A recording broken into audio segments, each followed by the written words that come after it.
These founders don't want to be managed. The person that can tell them what they don't want to hear in an educated way, in a trustful way that knows what they're doing, will build a stronger connection than ever. And then I think too, like the more reps you get, like at this thing, we could see around the corners. So it's like, hey, yeah, listen, I know you want to hire 10 people. What you don't know yet is your team that's engineering 100% of their time is going to be engineering 60% of the time because they're going to be interviewing 40% of their time. You know what I mean? And so being able to paint that picture for them and work with them on that. And then it's just you working in concert and they're evolving as their company is scaling. That's the challenge and the skill that I think we kind of got an MBA in at Human Capital because we were just kind of tossed into these things. What's up, everybody? Welcome back to another episode of 10X Recruiting brought to you by MetaView. I'm with my boy, Sile. What's up, Sile? What's up? I'm good. All right. We talked to Mike Moriarty today. What were your takeaways from this episode? Really strong episode. Not someone I knew a bunch about. Actually, never met him, but keen to. But I thought it was a great episode. And I think in a funny way, he is like a great example of one of the versions of what recruiting in the future is. In that it's sort of like hands-on, in the weeds, getting to know the industry you're in and showing up, like being in person, creating an event, which if it was going to take one sort of like specific takeaway that I would encourage, I've had success with it myself, but I would encourage other people to do is, even if you're not fighting for like, let's be honest, not everyone is fighting for elite talent, but even if you're not, it's still a competitive race for any type of talent you're fighting for.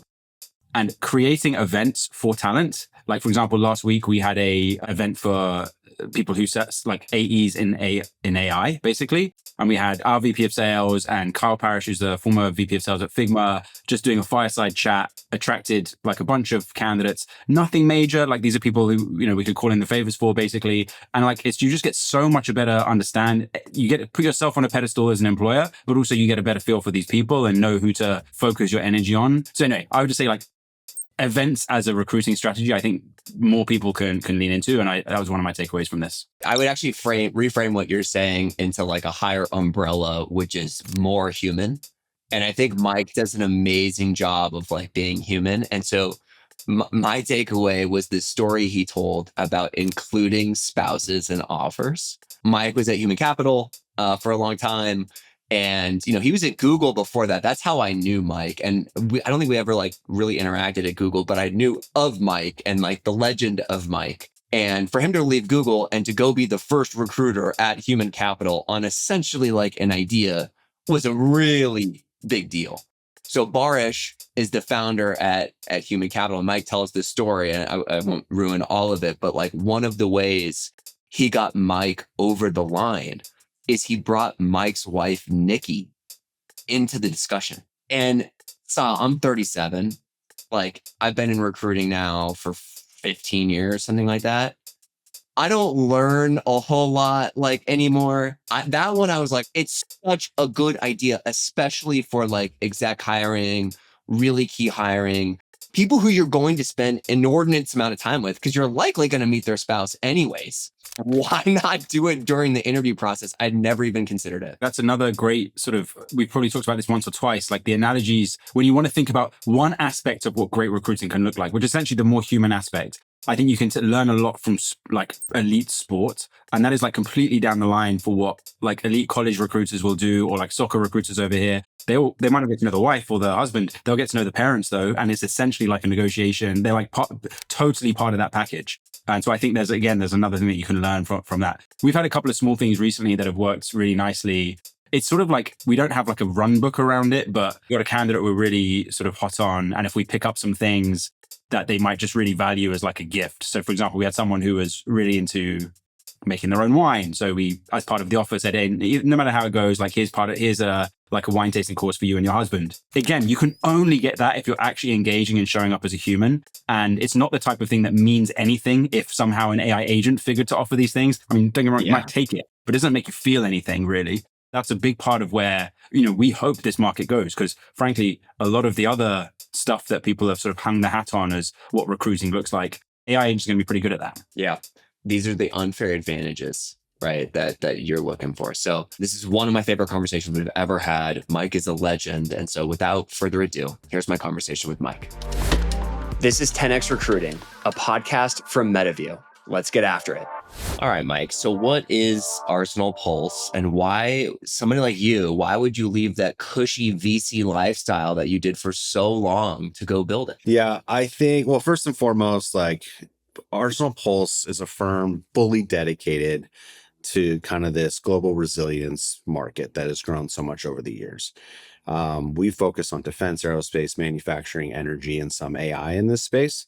And, that the truth is, like, everybody knows it, like, America is reindustrializing, and billions of capital are flowing into this space over the last 2-3 years.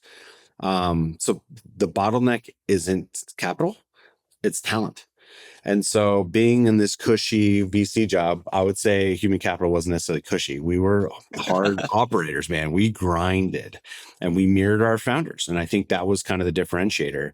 And so being able to jump out and focus on this space, really spending the last 2-3 years in this space within human capital, falling in love with the founders and the mission. Like, I can't sell something I don't believe in.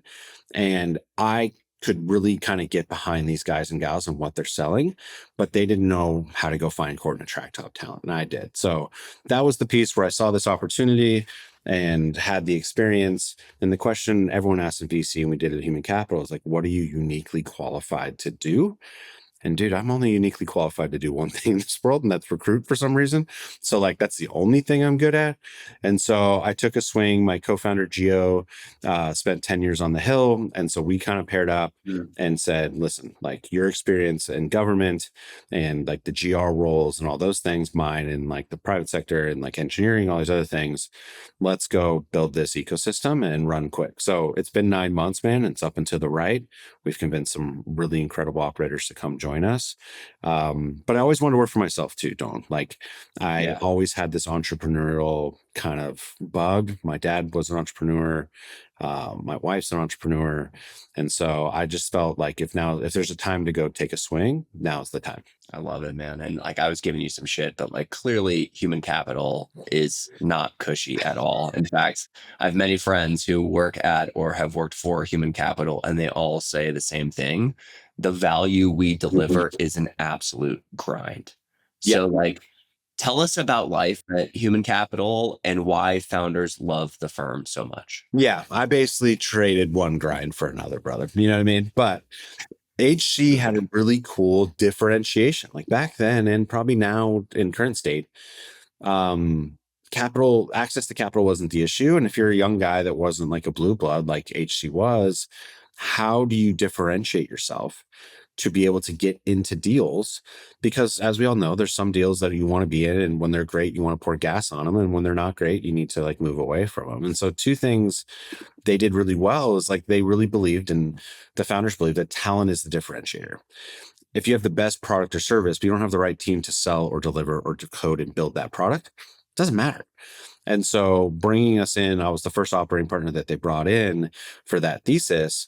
And what I saw was like, it really did differentiate in these deals. We actually won deals where we weren't in the round, and we would get deployed and go work, and they would be like, this is differentiated. We want to continue on that.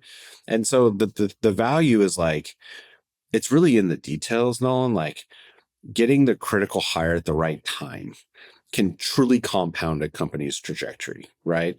Founders love it because you're not just sending people over the fence. Like, you are accountable. And dude, the grind is real. Like, you're with a bunch of companies at different stages and different talent markets. Some are like construction, some are like geography, some are cleared, all these different things. So I think what they really built was this partnership model, and more of an embedded model versus an advisory model that traditionally venture had. And it was well received, and we were able to attract top really operators in our vertical and recruiting to come join us and build out that offering, which we were able and fortunate to do. So for people who don't know, like, what human capital does is they'll write checks, and then as part of the promise of taking their money, they will also drop in a recruiter to help you build out your company. Like, that's the model. And like, other firms historically, VC firms, have given you, to your point, the advice model. And the advice model is like, you get the bat phone, you can pick up, you can call whenever you want. Someone described it to me one time as like, teach them how to fish. Yeah, totally. Right. So it's like, hey, like, help them get out. Like, but like, we cannot hire for you because it doesn't make economic sense for the firm to do that. Human capital said, like, we're going to make it make economic sense. and they did it. But like the story I tell myself is Barish, who's the founder, is like out there talking to founders, and he's like, "Hey, take my money, and I'm gonna give you Mike." And so Yeah. he's kind of like pimping you out. Yeah. How do you like? So what is the so they take the money, company takes the money, and then you drop in, and you're typically dealing with an early stage founder who has no fucking idea what they're doing. Yeah. You got to meet How them. do you do it? No, you got to, that's what the biggest learning I have is you can't, well, it depends on the founder. Some founders early were like, Mike, you have a great background. You don't seem like a complete idiot. Like, here are the keys to the castle, go build the thing. But some are, like I said, very intelligent, controlling, want to own this and want to learn. And so what I have found to be successful over the years is to really kind of have a conversation with them about what their expectations are and where they're at. And sometimes even if I push back enough, my tagline became at the end, like, listen, I disagree, but I'll commit. But I need you to commit with the data and the conversation down the road. We're going to learn together about this experience and what people are doing or not. And that's what people really respected. Like, my job was to be respected by these guys. I didn't need to be their best friend. And I learned too, dude, like I thought, it's hard when you're in a company, you're measured on offer accepts, right? It's the only way you're kind of measured. Some of these early companies where we bring in 10, 15 on-sites at great places and they'd get through and they were like, not good enough, or they'd lowball the offer and they'd fall out. And then we go back to the founder and be like, okay, remember I said, here's the data we're going to learn together.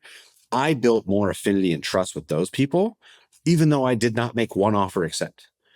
So like that ability to like really partner with them and push back, but also like find that balance.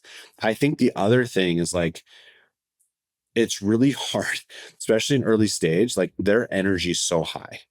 So it's like, how do you match their energy, but you can't lose your own judgment within that timeline? So that's the balance that you're kind of dancing with. But like, these founders don't want to be managed.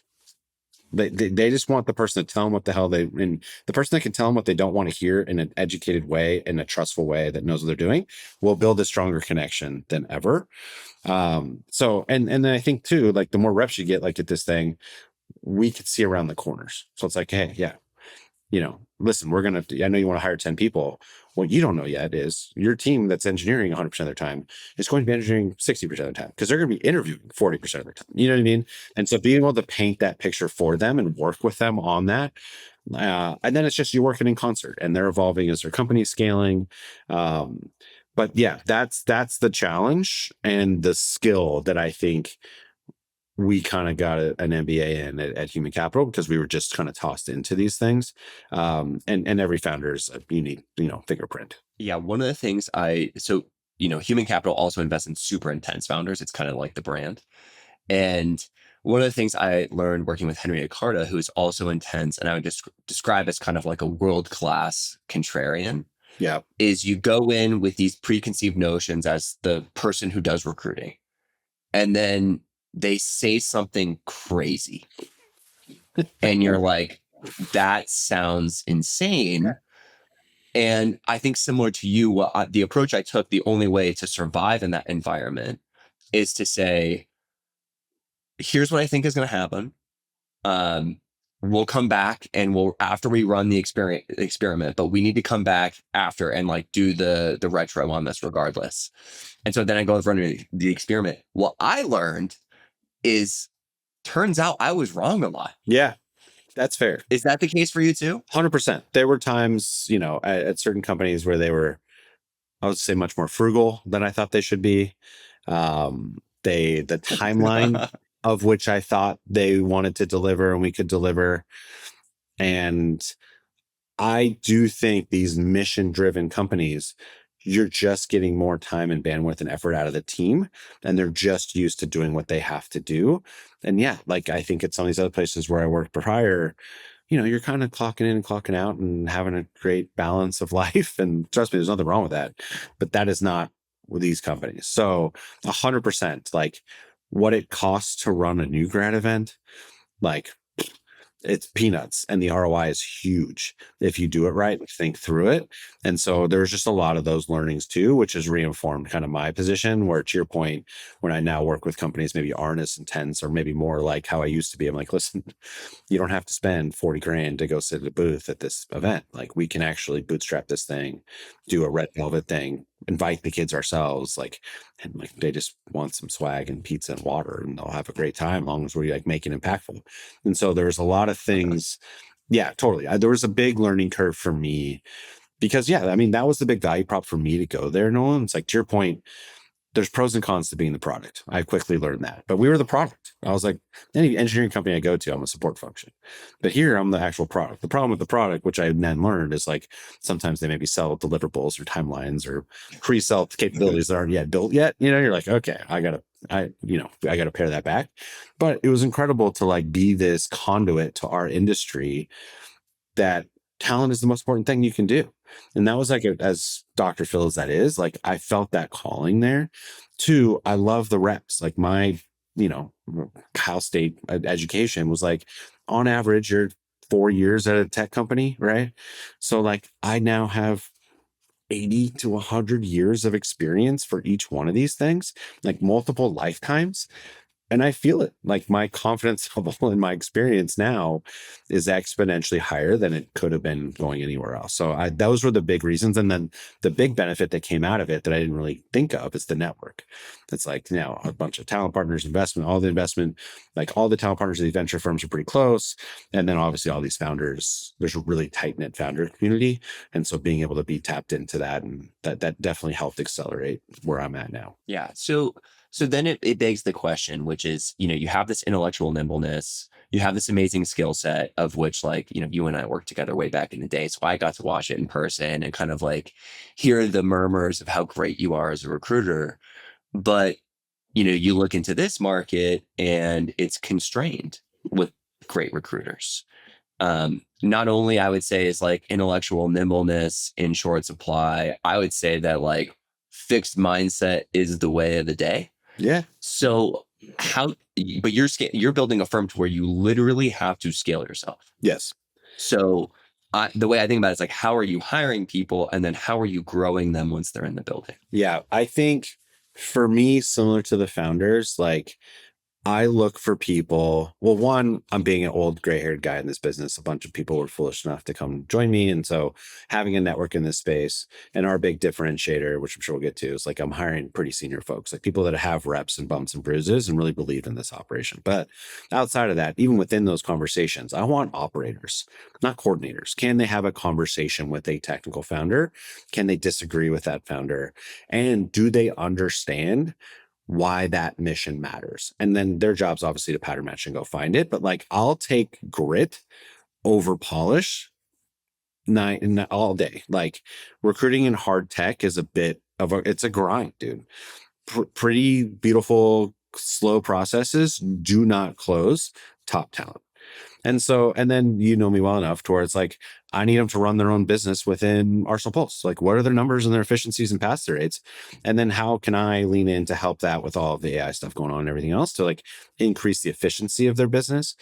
But I need people who really believe in the mission. That was a big learning too for me, is like, at Dropbox, we used some of the cool products that were off of it, but we didn't really use Dropbox. Like, my mom would be like, hey, how do I use it? It's like, I don't really use it. You know what I mean? And like, that was fine. And we could sell it, and like the amount of data and all these things, but like, it wasn't like this mission forward thing. Like, when I got to SpaceX or some of these other companies that I was with, like, those recruiters, dude, knew everything.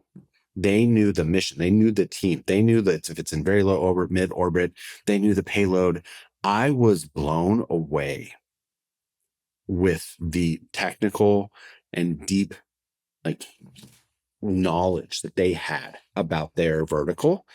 And not only that, like the people, why it matters. Like, it was a huge learning curve for me, where unfortunately you might look at those people on paper like I did as a jerk and be like, I don't know, those recruiters weren't great.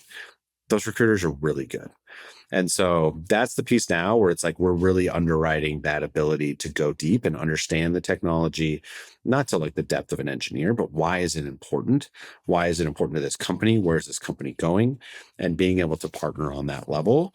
Some of that some people have, but you and I know there is a smaller percentage of recruiters that actually have the knowledge and the grit, unfortunately.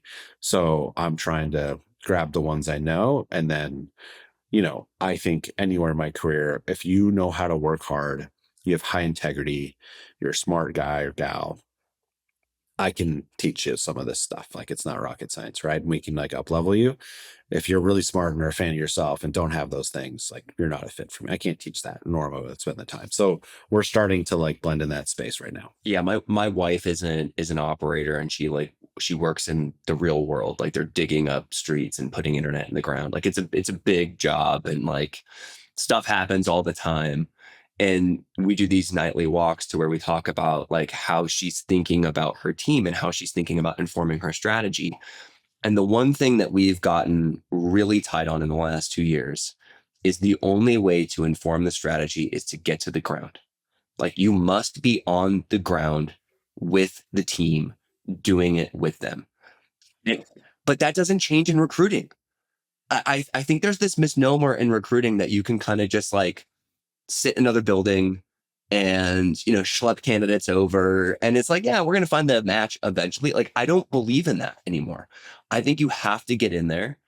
I think you have to get to the lowest level of detail. Before we started recording, you were telling me that you went and saw a couple of manufacturing plants yesterday for new customers.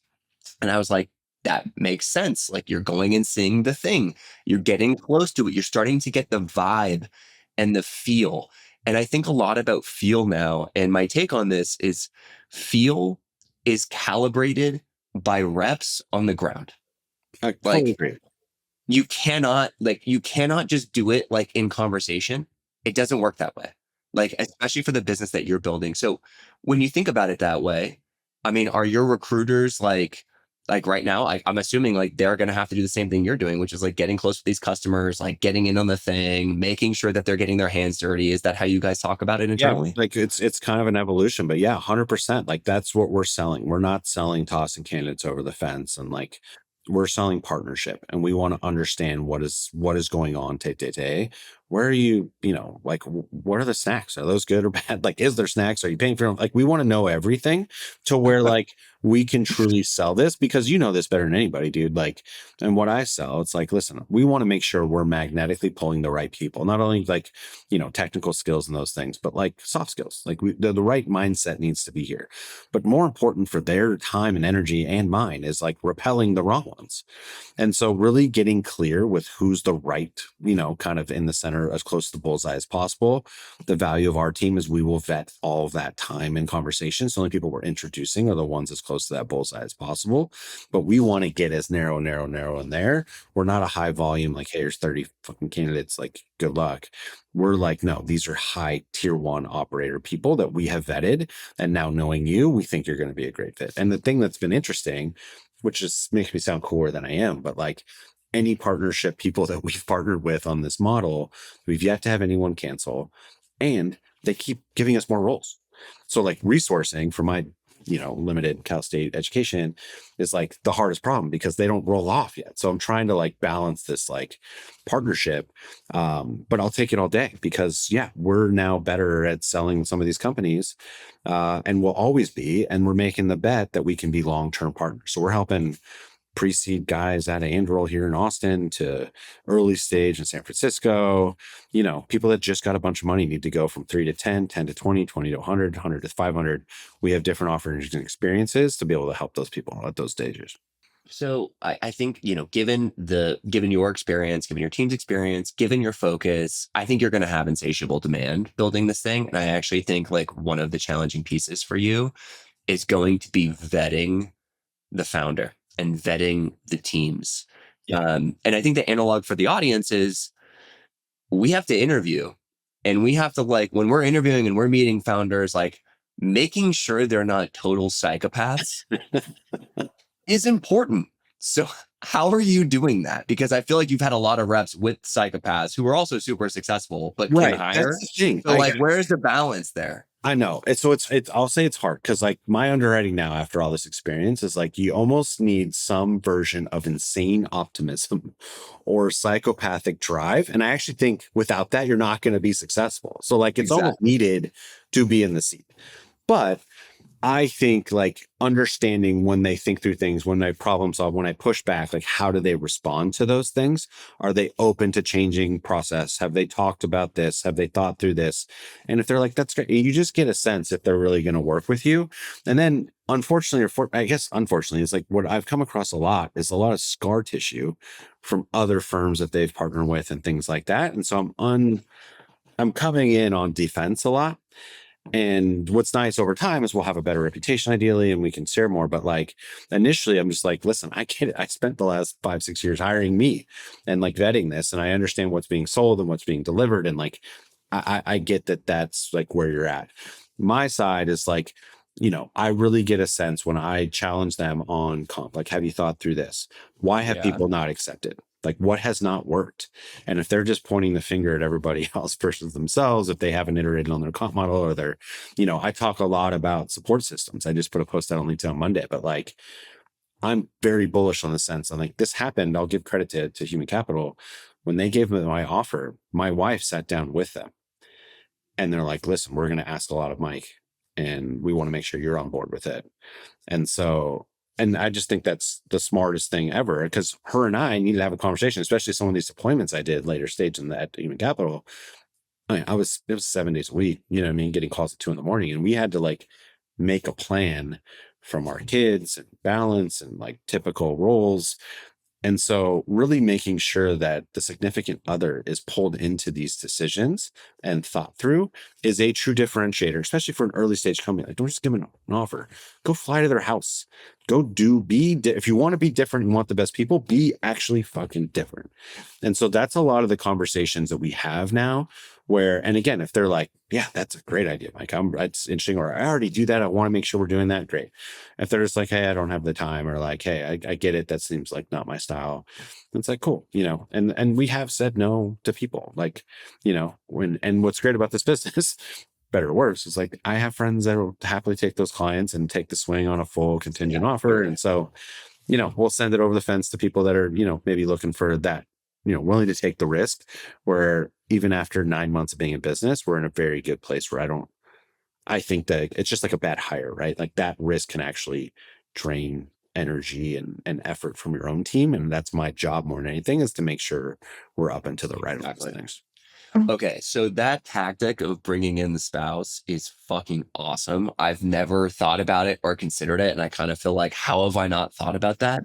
So, can you just walk me through your experience with HC? Yeah, and like when they decided to bring Nikki in, and how does that happen? They talked to me. He asked to talk to Nikki to like understand what she was going through and things like that. They sent her very nice gift, pretty offer, and then he's like, when I want to give the offer, can you guys both sit down?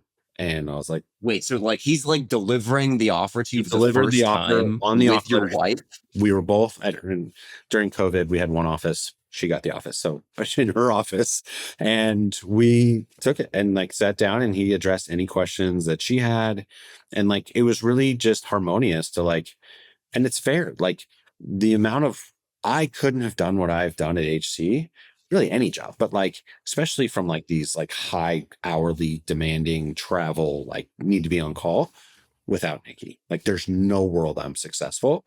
And I think that's the gap is like, I know friends that have left, Brownsville and these other places where like their spouse is like, listen, I'm great, but like at some point I want to go to where there's more people. Right. And so if that team's not on board, that if you're personally, professionally not aligned, it works, but it doesn't last. And like making sure you have a pulse on that and are clear and transparent about it. Cause like, that's the advice I give founders. It's like, it doesn't matter what it is. I'm kind of allergic to the 996 verbiage. Cause like everyone's working hard and doing the thing. You don't need to brand it. Yeah. But if you're transparent, then let people select the door open. Like, this is what it is, come in. But where I have a problem is like, they don't represent it accurately, then they get in there and it's like, oh, and this, it's like, that's not fair. That's actually kind of like immoral in my opinion. Deceptive. Yeah, It's deceptive exactly. for sure. Okay, so what's the analog then? Because you mentioned earlier about going to these like career fairs in college. Yeah. What's the analog? I don't Is want to it give like all my secrets, but I are would you just presenting to mom too? no, not on that side. I think on that side, it's just like I think exclusivity is actually now more unique than ever to where like you have Handshake, you have these tools, all these kids are getting inundated. They're going to the Mm, career fair. You're just another. How can you not just be another booth at the career fair, especially if you're not known? Right. So we did some stuff. And again, I cannot take credit for this. This is one of the learnings I learned in one of the portfolio companies of like, how can we do an event driven, invite only yeah, thing? exclusive. Yeah. And then bring in a really cool founder and like talk and like Yeah. be transparent. Like, I worked one of the early stage companies I worked with here in Austin was Nominal. We helped with a lot of their new grad efforts and kind of stole some of that model. And I'll give Bryce a shit ton of credit. That guy, God, that guy should run for president. He is so great when he talks. Like I was fired. I'm like, dude, I kind of work here and I want to work here. Like he was world class.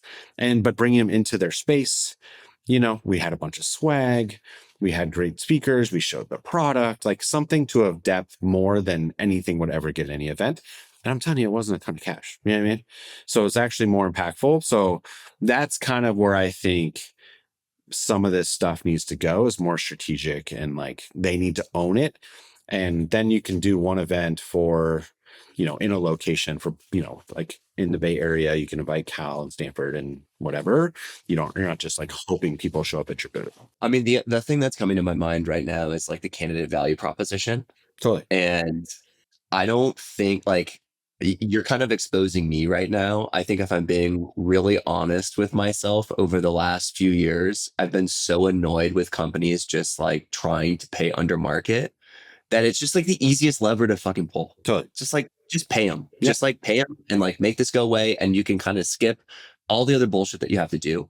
But if you're not paying them and they're in demand, then the only way to win is either through the candidate value proposition, which is just like, what's in it for you? I remember at DoorDash when I joined, it was super clear. It was like, if you come in and crush it, we will drown you with more responsibility than you can possibly handle. There you go. And I was like, I'm in. Exactly what I want. Now, that didn't work for, the guy who was 38 at the time with 2 kids. Like, definitely doesn't work. And that's to your point, which is you wanted to repel the people who are not going to love that environment. But then it's the candidate value proposition plus these like uniquely human interactions. And I can't imagine. That's such a great idea. I'm so stealing the spouse thing. Like, I can't believe I've never fucking thought about that. Yeah, it's like I said, there's simple things like that where I think in recruiting, like, all right, well, there's no silver bullet, but like I'll probably go off on a tirade here, but like I've seen this movement of non-people leading companies and leading these efforts. What I mean by that is like they didn't grow up in people. Like I would just underwrite, like if you're in our business, you actually have to like people. Like you actually have to want to be interested and learn more about people and play. Like, that's why it's called the people function. And I'm seeing more and more of these companies put in like supply chain people and like looking at our process like it's a machine. And like you and I know some of the people like, leaders at Google that did that. And like the problem is from my side is like it does work. Again, it doesn't last. Like you kill the heartbeat of the thing. Now, should you run it efficiently? Should you run it like a product? Should you measure the shit out of it? Yes. But don't forget that you're dealing with fucking people who have problems and have lives and have kids. And like, I think these companies are swinging too far and it's going to bite them in the ass. Because the problem is it takes 18 months for it to hit for the effect to happen and the attrition to happen and like the Glassdoor ratings and all the bad shit. And so they just catch it too late where that hole is digging. But I still think there's a way to run things super efficiently, get the most out of people and drive huge impact, but make sure everyone fucking feels great and feels valued and is growing in their career and feels compensated. And then again, if they're not or want something different, there's nothing wrong with graduating people out to go take a new role. Like be part of that story. I love that Brex just leaned into that part of their acquisition, but it's like, come learn how to be a founder. Like they're not trying to hold on to you forever. Come learn how Yeah. to be different. And like, we want to Encouraging quitting. Yeah, was the campaign. like, Yeah. come on. Like, and I give Heather Dunn a ton of credit. Like that is incredible. And so I think that's where I'm seeing in the market where like these people that just run it like it's truly just the machine are missing the mark, and candidates are pick up on it. The current employees will pick up on it. And that's, I'll get off my soapbox, but that's been an unfortunate trend and that I've seen. Yeah, I just want to underscore though, like what you're saying, because like when you and I are very aligned on this topic, but we're not soft. No, totally. Like Exactly. that's the thing. I think people like when they hear what you're saying, they're like, oh, be soft, be fluffy. And in fact, it's like exactly the opposite. It's be super direct, Yes. be earnest, call out the shit that you see, but you're not hearing because like you feel like it's underneath the surface. Like that's actually the art of the thing versus just like always rolling out the red carpet or optimizing for the candidate. Like that's where I think our industry has gone wrong is that pendulum just always Yes. swings back and forth. And when it's soft, it swings all the way to this fluffy bullshit that actually isn't human and real and Agreed. authentic. I agree. I want to disagree with you just because it'd be fun to argue with you, but like I completely agree. Like there's a balance, and it takes a strong leader. And typically you see it in 2-time founders, 3-time founder, or people that have worked in big companies, like some of these early guys at Avondra. Like I'm super impressed with them. Like they've seen it and they've seen what's gone wrong. And it's like, dude, if I was, if Arsenal Pulse went away, I would go work with these guys in a heartbeat because they just get it. You know what I mean? So like, that's the piece where, to your point early of the underwriting of the founder and like really kind of making sure, because you want to hire the right people. But if I'm hiring people and they're lasting 6 months, that's a waste of fucking time and money for everybody. Yep. And so we're really trying to help them refine that to do that, and then having the right guidance and leadership. But what you're signing up for in a pre-seed A company is very different than what you're signing up for a CD going public company, right? And some people think a 50-person company is too big. Some people are like, there's no way I'm joining unless it's 300 people. And so it's just really sussing out why that is, what they're looking for at this point in their career, and how does that align to their personal life. And if all those are aligned, that's a great hire. If they're not, then we just got to move on. Yep. Mike, man, you're giving me a ton to think about in this conversation. Yes. And so where can people find you, bro? Well, arsenalpulse.com. We're here. I'm on LinkedIn. I'm going to a bunch of conferences. I'll be around at Hill and Valley next week, 2 weeks in DC, and a bunch of other things. But yeah, come to arsenalpulse.com. Come check out the website. We're actually awkwardly proud of the design, and maybe stole some design thoughts from Applied Intuition's website. So thank you, Kasser.